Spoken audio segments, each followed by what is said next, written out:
everyone. Can everyone hear me at the back? Good.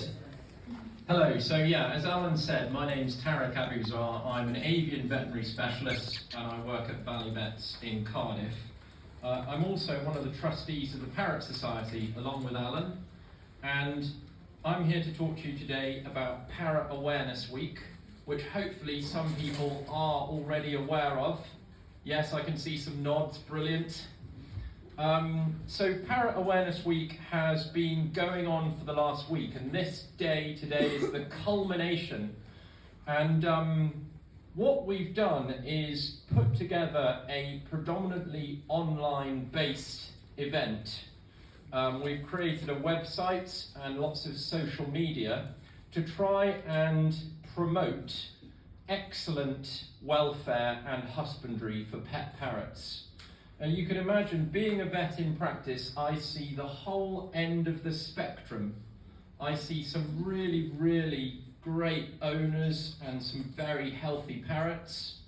But sadly, I still see quite a lot of parrots that I would say are not kept to the highest standard. And so within the Parrot Society and with some external help as well, we wanted to do something to try and educate the public on how we should be keeping parrots. And so Parrot Awareness Week was born. I guess parrots are quite traditional pets, and when you think about the traditional parrot, at least I do anyway, I think of one of these sort of old dome round cages with a single parrot in it and a single perch, often a species like a Moluccan cockatoo or a large macaw, and I imagine a food bowl in there with sunflower seeds and peanuts, and the parrot predominantly being kept to mimic humans and for entertainment and companionship, and that really is not how we should be keeping parrots anymore. But we still get single pet parrots in cages where the owners work from 9 to 5, still being fed sunflower seeds and peanuts. Not all parrot owners, albeit, but we felt that something needed to be done to get the message out. And so that's what Parrot Awareness Week is all about. We have a stand downstairs, and we've got these beautiful tote bags. So everybody head down after the talk or when you're free to the Parrot Awareness Week stand and pick up one of these. It's got lots of useful leaflets in there, and you will also get a very nice pin badge for free as well.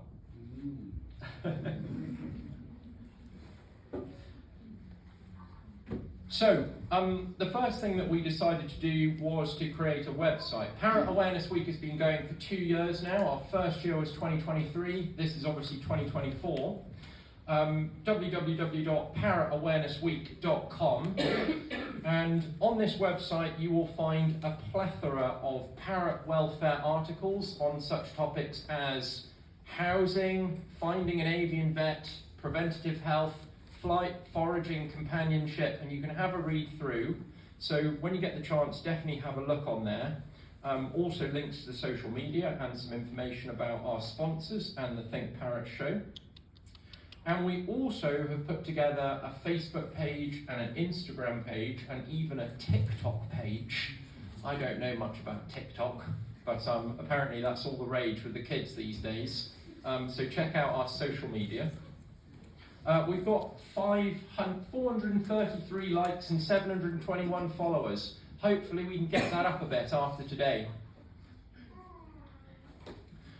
Just to introduce you to some of the team members for Parrot Awareness Week. So we're a pretty diverse bunch.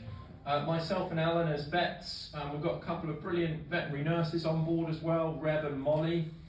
Reb especially has put in a lot of effort into the social media page and done a fantastic job at getting the message out there. And you can meet Reb and Molly down on the stand.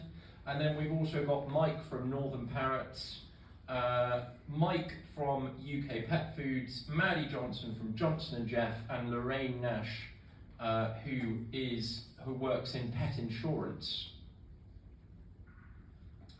And so for Parrot Awareness Week, we've got a number of themes.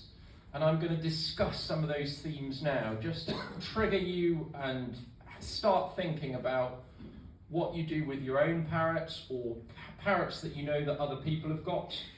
And this is the poster that we produced for Parrot Awareness Week this year, which has got our main themes on it. So housing, preventative health, companionship, flight and foraging. So let's have a chat about some of these themes. So we've got 5 themes. What I'm going to do is I will divide them between myself and Alan.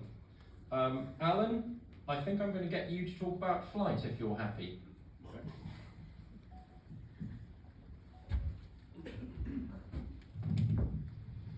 Thanks, Tariq. Yes, birds fly, parrots fly, and we know that they can escape, they can fly out of open windows, they can fly out of open doors. But parrots are built to use their wings, and we should give them every opportunity in unsafe conditions to allow them to do so. Part of what makes them able to fly is the fact that they have hollow bones. They don't have bones filled with marrow as we do, and they have a system of air sacs in their respiratory system opening up off the lungs, which also create buoyancy. Their lungs are very efficient at gas exchange. They can absorb oxygen far better than we can and get rid of carbon dioxide quicker. It also makes them ultra-sensitive to poisonous gases, noxious gases, which is why they use canaries down coal mines in years gone by, and they will be ultra-sensitive to things like cooking fumes, which can kill them very quickly. They have this prominent keel bone. People who eat chicken will know that when you carve the breast of the chicken, you've got a keel bone sticking up in the middle, and attached to those, the meat of the breast muscle is all muscle, and that's what enables them to power and lift their wings quickly. And they have the long tail and the aerodynamic shape that they go through the air at a decent speed. In nature, parrots will fly long distances foraging for food. They don't just sit in the cage all day with the food bowl right next to them. They will take a distance to find their food, and they'll fly back in the evening, roosting and droning and socialising. So that activity is important in keeping your bird fit. There are ways which we'll touch on shortly of achieving this, either by free flight, and you'll see some demonstrations outside later, or you can use your bird on a harness so that he or she is contained but still able to use those wings, and flying around the room at home is useful. And it burns calories. I mean, a bird that is sitting on a perch all day, as Tariq has said, in a small cage, is not going to use up any calories at all. So if it's just got a food bowl, a water bowl, what else is it going to do but eat and get fat? That is, as he said, one of the big problems that we have in avian veterinary practice is overweight birds, malnourished birds, and birds that don't exercise. Next slide. Thanks, Alan. Okay, on to the next theme. So foraging. I think people often sort of pay more attention to the housing and the lighting and the physical things, and sometimes they don't pay as much attention to things like foraging. Foraging is incredibly, incredibly important for parrots. So parrots in the wild have been studied, and we have what's called activity budgets. So we know roughly for many species what they spend their time doing during the day. And for pretty much all the species that have been studied, foraging is the #1 activity that parrots in the wild engage in. So the average parrot will spend between 3 and 9 hours a day foraging. And they might spend 1 hour a day preening and 1 hour a day playing. But they spend the bulk of their time chewing and exploring and looking for food, travelling around foraging for food. Parrots love to forage. If you In other experiments, they've given parrots food in an easy access dish, and they've also given parrots food in a way which means they have to work to obtain the food, and the parrots will actually choose to work to get their food. It's called contra-free loading. So foraging is a really, really important activity for the mental health of parrots. And we know that there's a big problem with stress in many captive parrots. The way that that traditionally manifests, in the later stages anyway, is they pluck their feathers. And there can be many, many reasons why parrots pluck their feathers. But the only reason that has clearly, demonstrably been linked to parrots starting to pluck their feathers is a lack of time spent foraging. Because in captivity we tend to give them a bowl with energy-rich food, and they don't need to spend 3 to 9 hours a day looking for food. They eat their food within 20 or 30 minutes, and then rather than spend 3 to 9 hours foraging for food, they spend the rest of that time over-exhibiting other behaviours that they would spend naturally less time doing. So if they spend an hour a day naturally preening, because they're not doing the foraging, they spend longer and longer preening, and then they over-preen. And foraging is so important. Everyone that's got a parrot here today, I want you to have a think about foraging and how much time your bird spends looking for food. And just have a think about what you can do to increase that time spent foraging, not necessarily from a nutritional point of view, but more from a mental health point of view, because this is really, really important for parrots. And there are lots of things that we can consider doing. Even if you do nothing else, just providing 3 or 4 or 5 dishes with the same food in, although it's not brilliant, it's better than nothing. That will still promote foraging behaviours, because the bird will go from dish to dish to dish to dish, looking to see what's in there, and then when it's done them all, it will go back to the first one and see if anything new has appeared. We just want to keep them occupied and searching for food. That's quite a trivial example, but it's something that's easily done, and you can do that in combination with other things. But there are lots of things you can do. You can feed a food that takes longer to eat. So you could feed, if for example you feed a pelleted food, you could feed pellets that are maybe a little bit bigger than is recommended, so that the bird has to spend a bit of time figuring out how it's going to eat and pick up these larger pellets. You could feed a food like the nutriberries from Lefebvre as the whole diet or as part of the diet, because it's been shown that those take 2 or 3 times longer to eat for parrots than a traditional pellet, so they promote natural foraging behaviours. You can hide treats or bits of food in little paper bags or little cardboard boxes, or you can buy specific foraging devices like plastic wheels with little compartments in where the parrot has to spin it and line up a hole to get the food out. You could put a cat litter tray in there with loads of marbles in it. Obviously nothing too small that the bird could swallow a marble and choke, but you could hide treats or bits of seeds or bits of food in amongst the marbles, and the birds will have great fun chucking them out and searching for the food.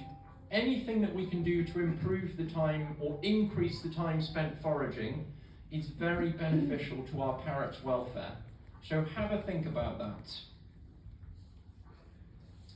Right, the next topic is housing. This is another one. Alan is in charge of this topic. Yeah, Tariq gave you that image at the beginning of the talk of a small domed cage with a parrot on a perch in the middle, food and water on either side. That traditionally was how birds were first kept when they were discovered and brought to this country a couple of centuries ago. But, as we've said already, it is not ideal. Parrots need to spread their wings, parrots need to exercise, they need enrichment and foraging. So really, but equally, they need to be safe, they need to be contained, they need to be secure. So whatever you have at home, whatever space you have at home, first of all think about what space you have. Therefore don't get a huge macaw in a one-bedroom flat. Get a smaller bird like a senegal perhaps. If you have a huge farmhouse somewhere in the middle of the country, you can have hundreds of birds of larger species. So think about that first. Once you've got that decision made, you need to think about cage, aviary, size, position, and really you should go for the biggest you can accommodate. And if the cage is not going to be that large, then you should allow the facility for the bird to come out and have some free time out of that cage in the house at some point. Wooden cages, which are wooden aviaries, are used for smaller birds, softbills, passerines, but they're not ideal for parrots because parrots have big, powerful beaks and they will chew through wood very quickly. So we really need to think about aluminium or steel cages, metal aviaries, and they need to be positioned where they can see activity. If they're going to be in the cage for any period of time during the day, they need to see what's going on. They like to interact with the family, so they shouldn't be stuck away in a dark corner. I've come across cases in my veterinary history where people don't like the parrot screaming, so they cover it up and stick it in a spare room. What facilities that give that bird to interact with people? It needs to be the centre of the family. If you don't like a scrap parrot screaming, don't get one. It needs to be light. Near a window is ideal. We know that the glass itself cuts off the ultraviolet light, so it's not for that benefit, it's just for the benefit of giving the parrot something to look at and not be stuck in a dark corner. And then there are advantages and disadvantages to either keeping the parrot indoors or outdoors. You'll see this covered in more detail in the article on the website. Outdoor birds are less likely to be feather pluckers because they have more going on around them, they have more to occupy them. They have fresh air, they have sunlight, they have the UV light. They could be exposed to things like bonfire smoke, traffic fumes, and predators flying at the cages, so that the aviaries, so the wire needs to be reinforced, double wired. Indoor birds have the companionship of people around them. They are warmer, safer, but they can get too hot. They get longer daylight hours indoors. When people get up at 6 o'clock in the morning and don't go to bed until 11 o'clock at night, they've got lights on all day, they've got light all day, and that's too much for some parrots. Many parrots have a 12-hour cycle of light and dark. Most of them come from the tropics, so they're used to this longer period of sleep time. They need their rest as well, so you have to accommodate that into the equation. And the other thing indoors is the danger of fumes. Fumes from cooking, fumes from smoking. Neither of those things should be around birds or close to birds. So think carefully about your housing, make sure they've got the biggest possible space you can accommodate, and read more detail on the website. Thanks, John.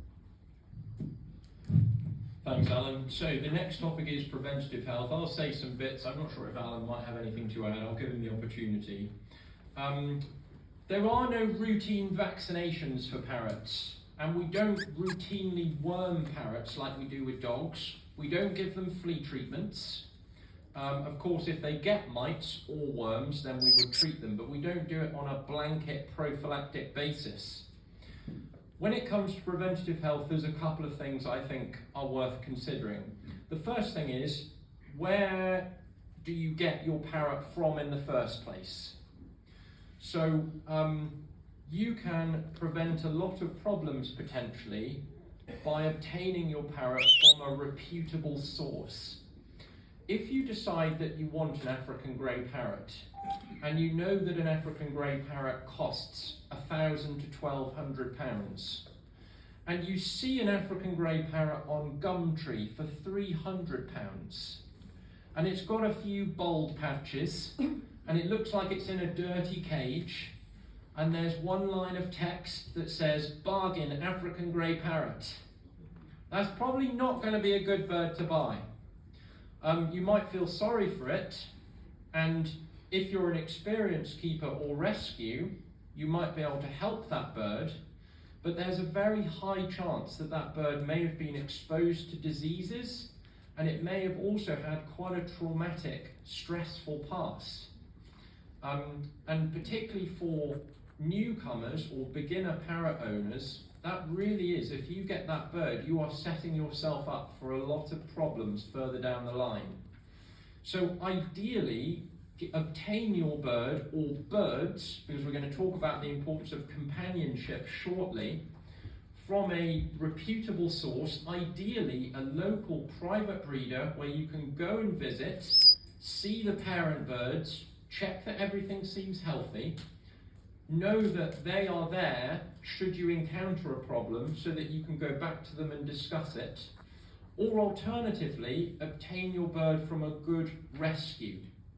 So have a think about where you get your bird from. Also consider whether it's imprinted or not. Parrots, when they are chicks, will imprint on whatever is feeding them. And that means that when they get older, they will see themselves as that thing that they've imprinted on. So traditionally, when parrots were hand-reared to be cuddly, tame pets, they were hand-reared individually in an ice cream tub, in a brooder, with a breeder feeding them. And essentially, from the egg to the point that they're sold, they never see another parrot. Those parrots are fully imprinted on humans. And that means that when they get to 3 or 4, or sometimes 2 or 3, depending on the species, and they hit puberty, and they decide that they want to fulfill their life's mission, which is to raise a nest of parrot babies, they are going to see their owner as a potential mate. They're going to think they're a human, and they will seek out social, and it sounds funny, but sexual gratification from their human owner. And as an avian vet, I can tell you this causes an absolute plethora of different problems. If you get a parent-reared bird that was reared by its parents, it will still know that it's a bird. But it won't be completely soppy, silly tame necessarily right from the start. You're going to have to put some effort into reward-based training to tame it down.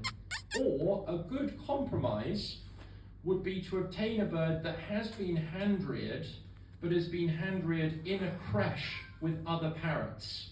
Because if it was reared with others, with siblings, conspecifics around it, it will also likely still know that it's a bird. So avoid fully imprinted birds. Those are bad. Those are the birds that get all sorts of behavioural problems further down the line, because they will want to spend all their time with you, just as they would their mate, naturally. Find an avian vet. Not all vets know a lot about birds. At vet school, we get taught mostly about the core species, i.e. dogs and cats, cows, horses, farm animals. There isn't a lot of teaching in the standard veterinary curriculum about avian medicine and surgery. It's something that you have to do additional training in, usually, to know a little bit about. And anyone can call themselves an avian vet. It's not a protected title. There are some brilliant avian vets out there that are not necessarily specialists, because the word specialist is a protected title. But look at testimonials, speak to other people, find out that the vet you're going to see is a vet that is known for seeing birds. Sometimes in this corporate age of veterinary practice, the people that are making the veterinary websites and putting the brochures out are marketing people who are not necessarily veterinary people, and they may advertise avian vet, but actually there isn't really a very experienced avian vet at the practice necessarily. The Parrot Society UK and the Association of Avian Veterinarians have lists of avian vets, so you can use the search facilities on those websites. And if you go to see an avian specialist, they should know what they're talking about, because they're not allowed to call themselves an avian specialist unless they've passed exams in avian medicine and surgery. But make sure you've got a vet lined up if you've got parrots. Parrots can fly, as Alan said, and flight is very important. Tariq, can I Yes. come in there quickly? Yes, go Just on. to say, the Parrot Society website has this list of avian vets, as Tariq said, but we depend on that information coming from people like you or the vets themselves. So if you know of a good vet that's not on that website, please let the Parrot Society know. And conversely, if you are a veterinary practice whose avian vet has now left the fold, please let us know as well, so we can take down that listing, keep it updated. Thank you. Thanks, Alan. And the Parrot Society actually is going to be having a brand new website soon. I hope I'm allowed to say that. Yeah, absolutely. So the current beige, old 70s look is going to be revamped. We're going to have a lovely Find a Vet list on there, so make sure you check it out. Yes, as Alan was saying, parrots can fly, sometimes they can escape. So microchipping is a really good idea, because the first thing that they will check if a bird gets brought into the RSPCA or to a local veterinary practice is whether that bird is microchipped, and it will help reunite the bird quicker. And there are some other things then that we can consider too. An annual health check with your avian vet is a really good idea. They can check the beak and the claws, they can have a feel of the body condition, check the weight, have a listen to the heart and lungs, make sure there isn't anything early brewing like aspergillosis and some of the other common diseases that we see. When you obtain a new bird, disease testing is something to consider. We've got all sorts of highly infectious diseases, chlamydia, PBFD, PDD, Pacheco's disease, polyomavirus, all these things that parrots can come with that it's often a good idea to rule out. And the other good thing that you could consider doing as well, if you really want to, and it is recommended, is a blood test once a year, because there's a limit as to what we can see from the outside of the bird. If we do a blood test, we can check its calcium levels, we can check its liver and its kidneys, we can check if it's anemic, we can check if its white blood cell count is raised or low, which might tell us if there are infections and that sort of thing. So preventative health is also something to consider. And then we're on to companionship. Anything else you want to say about preventative health, Alan? You happy? No? We're getting close to Okay. time, so, yeah. So, final theme then, companionship. Parrots are flock birds. They're highly social, highly gregarious birds that spend all their time naturally with other members of their own species. They forage together, they roost together in trees, but they are also prey animals, and therefore they have a safety in numbers mentality. So if you keep one parrot on its own, it may get a bit lonely and it may get a bit bored, but it may also potentially get quite anxious, because in the wild, if a parrot got isolated from its flock, it would be in a very vulnerable position. Predators could easily come and pick it off. Now, if you've got a parrot that is maybe a rescue, or maybe a bird that's been on its own for 5, 10, 20 years, particularly if you've got one of these fully imprinted birds that doesn't really know it's a bird, it may not be as simple as just going out and buying another parrot or rescuing another parrot, putting them together and expecting them to get on like a house on fire. But if you are obtaining new young birds, I would always recommend ideally taking more than one. Even if you're retired, even if you're at home most of the day, you cannot be there all the time. There will be times where you have to go out to the shops or go on holiday. And it's really nice for that bird to still have companionship and to feel like it's part of a flock. So I think this is something that is still a big problem. Single birds being sold. I think we need to change the culture, and we need to start selling 2 or even more birds. I've got, patients, clients that I treat that have mini flocks at home. They've got 4 or 5 or 6 or 7 parrots. And okay, that's a lot of work, but those parrots are really happy in those little flocks. They're always busy, there's things to watch, others to be jealous of, and compete with, and it's all stimulation. It's all part of the social dynamics that would naturally occur as part of the parrot flock. So let's try and provide our parrots with parrot friends if we can. So that's a quick summary of all our themes for this year. I hope you found it useful. I'd like to give a special thanks to all of our sponsors. And just to say, thank you very much. And we've finished at 11:30 on the dot, which I was told is my cut-off. So if I'm allowed to take questions, Alan and I can take questions now. Otherwise, we'll be down on the stand intermittently downstairs, so come and visit us. Thank you very much. Sorry, found you. Come on, mister. Was that scary? Come on. It's okay. Sorry about that. That's all right. You kids, they clap. Oh no.